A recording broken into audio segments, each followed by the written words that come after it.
അവിട്ട നക്ഷത്രം മേഷരാശി ശിവലിംഗം വന്നിട്ടുണ്ട്. അതെ, ഇതേ നോക്ക്, എനിക്ക് നിങ്ങളോട് സംസാരിക്കാൻ വലിയ താല്പര്യമൊന്നുമില്ല. പക്ഷെ കാറിന്റെ കണക്ക് വെച്ചിട്ട് നിങ്ങളോട് സംസാരിച്ചാലേ പറ്റൂ. ഇതാ എടുത്തോ, ഇതിലേ 5000 ഉണ്ട്. ബാലൻസ് ഉള്ളതൊക്കെ പതിയെ ഞാൻ അടച്ചു തീർത്തോളാം. നിങ്ങളുടെ പണി നടക്കട്ടെ, ഞാൻ പോവാ. അല്ല, എന്താ ഇത്?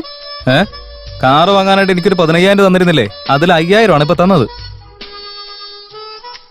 നിങ്ങളെപ്പോലെ പഠിപ്പും വിവരമൊക്കെ ഉള്ള ആൾക്കാർ ഇങ്ങനെ ചെറിയ കാര്യത്തിന് ഇങ്ങനെ കുറെ ആൾ പിണങ്ങിയിരിക്കുന്നൊന്നും ശരിയല്ല കേട്ടോ. അതിന് കൊച്ചിനെ ഞുള്ളി വെട്ടിട്ട് തൊട്ടിലും ആട്ടോന്നാണോ? നിങ്ങൾ ചെയ്തുകൊണ്ടിരിക്കുന്ന പണി ചെയ്തോളൂ. ഇനി മുതലേ നിങ്ങളോട് മോശമായിട്ട് സംസാരിക്കാൻ ഒരു സാഹചര്യം ഉണ്ടാവില്ല. കാരണം എന്താണെന്നറിയോ? നിങ്ങൾക്ക് ബാക്കി തരാനുള്ള പൈസ ഞാൻ തന്നു തീർത്തു കഴിഞ്ഞാൽ പിന്നെ സംസാരിക്കേണ്ട കാര്യം ഉണ്ടാവില്ല. അതുകൊണ്ടാ. അതെ, നിങ്ങൾ ജീവിതകാലം മൊത്തം എന്നോട് സംസാരിക്കാതിരുന്നാലും ശരി, ഞാൻ ഇങ്ങനെയൊക്കെ സംസാരിക്കും. കാരണം മറ്റുള്ളവരെ പോലെ എനിക്ക് മനസ്സിലൊന്ന് വെച്ചിട്ട് പുറത്ത് വേറെ പറയാൻ പറ്റില്ല. ഇതൊന്നും പറയേണ്ട കാര്യമില്ല, എന്നാലും ഞാൻ പറയാം. സോറി. പിന്നെ വേറൊരു കാര്യം, അസാദുള്ള ബേഗ് സാർ ഒരു കവർ തന്നിരുന്നില്ലേ? അത് നിങ്ങളുടെ കയ്യിലുള്ളത്, അതൊന്ന് തരാൻ പറ്റുമോ പ്ലീസ്? കാരണം എന്താണെന്ന് വെച്ചാൽ മെയ് 6-ാം തീയതി തുറക്കണമെന്ന് പറഞ്ഞിരുന്നേ. മെയ് 6-ാം തീയതിക്ക് ഇനി ആകെ 4 ദിവസമല്ലേ ഉള്ളൂ. ഇനിയിപ്പോ ബാക്കി 10,000 തന്നാ മാത്രമേ കവർ തരുള്ളൂ എന്നുണ്ടെങ്കിൽ സാരമില്ല, ബാക്കി തന്നിട്ട് ഞാൻ വാങ്ങിച്ചോളാം. ഇപ്പൊ ഞാൻ വീണ്ടും നിങ്ങളോട് മോശമായിട്ട് സംസാരിച്ചെങ്കിൽ സോറി കേട്ടോ. ഹലോ, അതെ, ശരി, ഞാൻ പോവാ. രംഗമ്മേ, രംഗമ്മേ, രംഗമ്മേ, താങ്ക് യു രംഗമ്മേ. സന്തോഷായി. നിങ്ങൾ തന്ന ഐഡിയ ഒരു രക്ഷയില്ല. എല്ലാം നല്ലതിനല്ലേ. മോൻ അവളെ പൊന്നു പോലെ നോക്കിയാൽ മാത്രം മതി. അതൊക്കെ ഞാൻ ഏറ്റുന്നേ. അല്ല, ശരിക്കും നിങ്ങളുടെ ബർത്ത്ഡേ എന്നാ? കഴിഞ്ഞ ആഴ്ച അങ്ങേര മറ്റവളുടെ പിറന്നാൾ ആഘോഷിച്ചു. ഒരു ബന്ധമില്ലാത്ത നീ എന്റെ പിറന്നാൾ ആഘോഷിച്ചില്ലേ മോനെ? എന്താ? അപ്പൊ ശരിക്കും ഇവരുടെ ബർത്ത്ഡേ ആണോ? എന്താ പറയണ്ടേന്ന് അറിയില്ല. അതെ, നീ ഇതെന്താ ആലോചിക്കാ? ഒന്നുമില്ല, വെറുതെ ആലോചിച്ചതാ. നിങ്ങൾ സംസാരിക്കേ, ഞാൻ അതാ വരുന്നു. സ്റ്റാർട്ട്. സൈലന്റ്. ഇതാ പിടിച്ചോ നിങ്ങളുടെ കവർ. വലിയ സന്തോഷം. I am sorry. സാരമില്ല. അല്ലെങ്കിൽ നിങ്ങൾ എന്തിനാ സോറി പറയുന്നത്? വലിയ ഡയലോഗ് ഒന്നും വേണ്ട. എന്താ മോനെ ഇത്? പേഴ്സ് അവിടെ മറന്നു വെച്ചിട്ടാണോ വന്നിരിക്കുന്നത്? ഓ, താങ്ക് യു രംഗമ്മേ. Once again many many happy returns of the day. Take care. You to.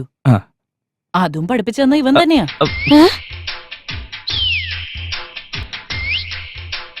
ഈ സംഭവത്തിന് ശേഷം പിന്നെ ഒരു 2-3 ദിവസത്തേക്ക് ഞാൻ മംഗളമേടത്തെ വിളിച്ചിട്ടേ ഇല്ല. എനിക്ക് ഏതെങ്കിലും ഒരു കോള് വന്നു കഴിഞ്ഞാൽ അത് അവരായിരിക്കും എന്ന് വിചാരിച്ച് ഞാൻ ഓടിച്ചെല്ലാറുണ്ട്. പക്ഷെ ഒരു മെസ്സേജ് പോലും അയച്ചിട്ടില്ല. Bad girl.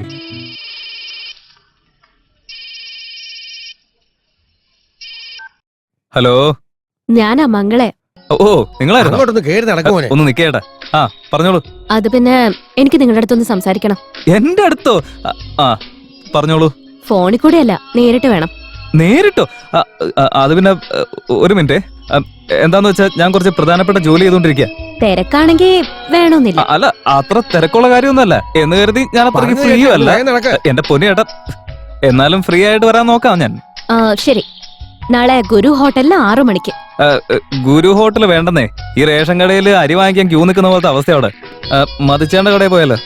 അല്ല, അങ്ങോട്ട് വരാൻ കുറച്ച് ദൂരം ഉണ്ടല്ലോ. ഞാൻ തന്നെ വന്ന് പിക്ക് നോക്കിയേ. എവിടേക്കാന്ന് വെച്ചാ നിങ്ങൾ തന്നെ തീരുമാനിച്ചു പറ. ശരി. എടാ ശിവലിംഗം, നീ ഒരു രക്ഷയില്ലടാ എന്റെ പൊന്നി ഏട്ടാ. കൈ വന്ന ഭാഗ്യം കൈതട്ടി പോന്ന് വിചാരിച്ചതാ ഞാൻ. രംഗമ്മ, എത്ര താങ്ക്സ് പറഞ്ഞാലും മതിയാവില്ല. എന്റെ പൊന്നു വല്യപ്പ വെറുതെ വെറുപ്പിക്കില്ലേ. മുമ്പിൽ ഒരാള് പിന്നിൽ ഒരാള് വെറുതെ മനുഷ്യനെ. ചേട്ടാ, ഒരു ബാൽക്കണി. ഇപ്പൊ തൽക്കാലം സിംഗിളാ. ഹലോ. ഹലോ, രംഗമ്മയുണ്ടോ അവിടെ? രംഗമ്മയോ? നിങ്ങളാരാ? അവർക്ക് വളരെ വേണ്ടപ്പെട്ട ആളാ. ഒന്ന് സംസാരിക്കാൻ പറ്റുമോ? ഒന്ന് വെയിറ്റ് ചെയ്യേ. ഏയ് രംഗമ്മ, വിളിച്ചിട്ടുണ്ടോ? ഉടനെ വരും. വേണ്ടപ്പെട്ട ആളെന്ന് പറഞ്ഞാൽ ഒരേ നാട്ടുകാരാണോ? അതേന്നേ. അവര് നാഗർകോവിലാണെങ്കിൽ ഞാൻ കന്യാകുമാരി. കന്യാകുമാരിയുടെ അവസാനത്തെ നാടാ. അതാണല്ലോ അതിർത്തി. അത് കഴിഞ്ഞാൽ പിന്നെ ഒന്നും ഇല്ലല്ലോ. ആള് വന്നിട്ടുണ്ട്, കൊടുക്കാം. നിങ്ങൾക്കുള്ള കോളാ. ആരാ സാറേ? വളരെ വേണ്ടപ്പെട്ട ആളാണ്. അയ്യോ എന്റെ കൃഷ്ണ. സമയം കളയാതെ നിന്നാ ഫോൺ പിടിക്ക്. ഹലോ. ഹലോ രംഗമ്മ, ഞാൻ ശിവലിംഗ. എന്താ മോനെ? മംഗളമേടനെ വിളിച്ചിട്ടേ ഒന്ന് നേരിട്ട് കണ്ട് സംസാരിക്കണമെന്ന് പറഞ്ഞു. ആണോ? കല്യാണക്കാര്യം പറയാനായിരിക്കോ? കല്യാണക്കാരി സംസാരിച്ചു നോക്ക്. ആ കാര്യം പറയാൻ വേണ്ടി ഞാൻ വിളിച്ചതാ. അപ്പൊ thank you so much. No mention please.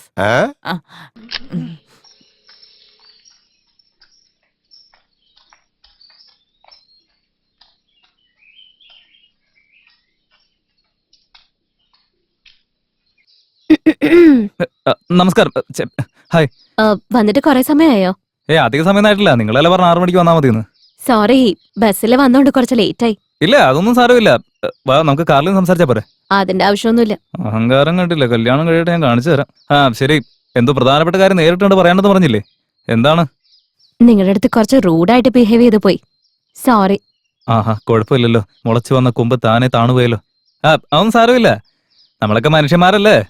അപ്പൊ സാധാരണ ഇതിൽ തെറ്റൊക്കെ പറ്റുമല്ലോ. ദേ നോക്കിയേ, നമ്മുടെ ഈ മഹാത്മാഗാന്ധി പോലും പണ്ട് സിഗരറ്റ് വലിക്കുന്ന ശീലം ഉണ്ടായിരുന്നു. അതൊക്കെ വിട്ടതിന് ശേഷമല്ല അദ്ദേഹം പിന്നീട് മഹാത്മാവായി മാറിയത്. എന്താ, ശരിയല്ലേ?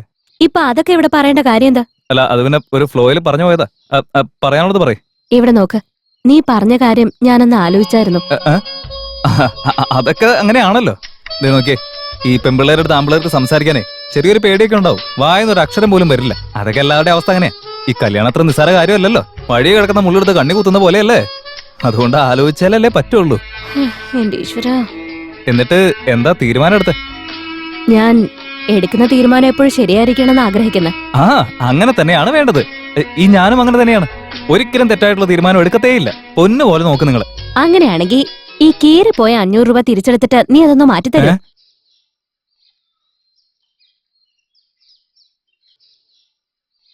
ഹലോ,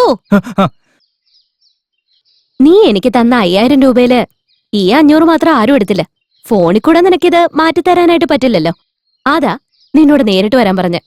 ഓ രംഗമ്മോ, ഈ നായിഡു സാർ എവിടെ? Thank you. നമസ്കാരമുണ്ട് സാറേ. എടാ ശിവലിംഗം, നീ നല്ല കീറാ അല്ലേ? അയ്യോ സാറേ, സ്കൂളിൽ പഠിക്കുന്ന പേപ്പർ കീറുന്നല്ലാതെ വേറെ ഒരു കീറലും ഇല്ല എന്റെ പൊന്നു സാറേ. ആണോ? സത്യമായിട്ടും. അതാ സാറേ, ഈ മാസത്തെ ഇൻട്രസ്റ്റ് 1200 രൂപയുണ്ട്. 1200? അതെന്താ മോനെ 1200 രൂപ? 6% എന്നല്ല പറഞ്ഞ 20,000 രൂപയ്ക്ക് അപ്പൊ 1200 ആവില്ലേ? എടാ, ആ ടീച്ചറിന്റെ കയ്യിൽ ഒരു 5000 രൂപ നീ കൊടുത്തയച്ചില്ല, അത് നീ മറന്നോ? 5000? പിന്നല്ലാതെ. നിനക്ക് ജോലി തിരക്കുണ്ട്, അതുകൊണ്ട് നിനക്ക് വരാൻ പറ്റില്ല എന്ന് പറഞ്ഞ് ആ ടീച്ചർ വെച്ച് എന്റെ കൈ കൊണ്ട് തന്നു മോനെ. ഒരു മന്ദബുദ്ധിയാണെന്ന് തോന്നുന്നല്ലോ. 300 രൂപ ഉണ്ട്.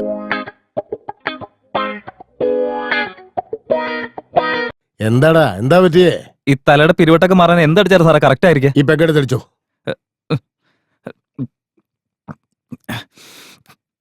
എന്തൊരു മാട്ടം ഉപ്പ് ഇതില്. ഇല്ല, സാരമില്ല. ശിവലിംഗം, അന്നൊരു പെഗടിച്ചപ്പോഴാ മദ്യം കുടിക്കുന്നതിന്റെയൊക്കെ യഥാർത്ഥ സുഖം എന്താന്ന് ഞാൻ ശരിക്കും മനസ്സിലാക്കിയത്. അമ്മ ആയിക്കോട്ടെ, പെങ്ങളായിക്കോട്ടെ, പോട്ടെ ഇനി ഭാര്യ തന്നെ ആയിക്കോട്ടെ, കള്ളു കുടിച്ചാൽ കിട്ടുന്ന സന്തോഷം ഇവരുടെ ആരുടെ അടുത്തൊന്നും കിട്ടില്ല. ഒറ്റ ഒരു പെഗടിച്ചപ്പോഴത്തേക്കും സ്വർഗലോകത്തെത്തിയ സുഖമായിരുന്നു. അപ്പോഴാണ് ഒരു കാര്യം എനിക്ക് ഓർമ്മ വന്നത്. അന്ന് മെയ് 6 ആണെന്നുള്ള കാര്യം. ഇത് അസാദുള്ള ബേഗ് സാർ തന്ന കവറാണ്. ഇത് മെയ് 6-ാം തീയതി തുറക്കണമെന്നാ പറഞ്ഞിരുന്നത്. ഇതില് കാർ ട്രാൻസ്ഫറിന് വേണ്ടി ഫോം 29, എന്റെ പേരിൽ 60,000 രൂപയുടെ DD, കുറച്ച് ഫോട്ടോസ്, അതിന്റെ കൂടെ ഒരു ലെറ്ററും ഉണ്ടായിരുന്നു. വായിച്ചു തുടങ്ങിയപ്പോ ആളോട് സംസാരിക്കുന്ന പോലെ തോന്നി. മോനെ ശിവലിംഗം, ഇതാണ് ഫോം നമ്പർ 29. കാർ നിന്റെ പേരിലേക്ക് മാറ്റാനായിട്ട് ഇത് ഫില്ലപ്പ് ചെയ്ത് എല്ലായിടത്തും സൈൻ ചെയ്തിട്ടുണ്ട്. ഇത് കൊണ്ടുപോയി RTOയുടെ കയ്യിൽ കൊടുക്കുന്നത് മാത്രമാണ് നിന്റെ ജോലി. ഇതാ. Thank you sir. ഇത് നിന്റെ പേരിൽ ഞാൻ എടുത്ത 60,000 രൂപയുടെ DD.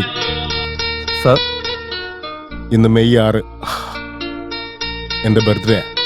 സത്യമാണോ? യെസ്. ഇതെന്റെ മോനോട് പോലും പറഞ്ഞിട്ടില്ല, നിന്നോട് മാത്രമേ പറഞ്ഞിട്ടുള്ളൂ.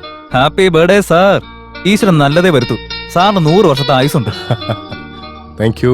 ഇതിപ്പോ ഇങ്ങനെ പെട്ടെന്ന് വന്നു പറഞ്ഞപ്പോ എന്റെ കയ്യിൽ ഗിഫ്റ്റ് ആയിട്ട് തരാനും ഒന്നുമില്ല. നിന്നെ എനിക്ക് കിട്ടിയില്ലടാ, വേറെന്താ എനിക്ക് വേണ്ടത്? എന്റെ പൊന്ന് സാറ്, നീ ആലോചിക്കണ്ട. DD വെച്ചോ.